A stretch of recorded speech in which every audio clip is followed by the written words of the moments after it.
વિપુલભાઈ રવજીભાઈ દેવગણિયા નાઓએ જે તે સમયે શેર બજારમાં રોકાણ કરેલ, જેમાં તેમને નુકસાન થતાં તેઓએ પોતાને 8 થી 10 લાખ રૂપિયાની પર્સનલ લોન લીધેલ, જે બાબતે સતત તે માનસિક તણાવમાં રહેતા હોવાનું જાણવા મળેલ છે. તથા સદર મરણ જનાર વિપુલભાઈની પત્ની સરિતાબેન નાઓની માનસિક બીમારી હોવા બાબતે પણ પ્રાથમિક વિગતો જાણવા મળેલ છે. આમ સદર પરિવાર આર્થિક તંગીના કારણે તાપી નદીના બ્રિજ પરથી કૂદી ગઈ આત્મહત્યા કરેલ હોવાનું પ્રાથમિક દ્રષ્ટિએ જણાઈ આવતા સદર બાબતે કામરેજ પોલીસ સ્ટેશન દ્વારા અકસ્માત મોતનો ગુનો દાખલ કરી આગળની તપાસ હાથ ધરેલ છે.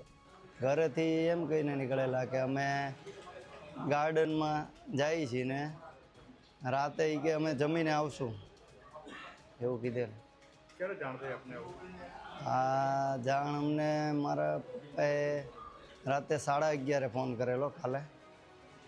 ત્યારે અમને ખબર પડી ને ખબર પડી એટલે હું તરત ત્યાં ગયો.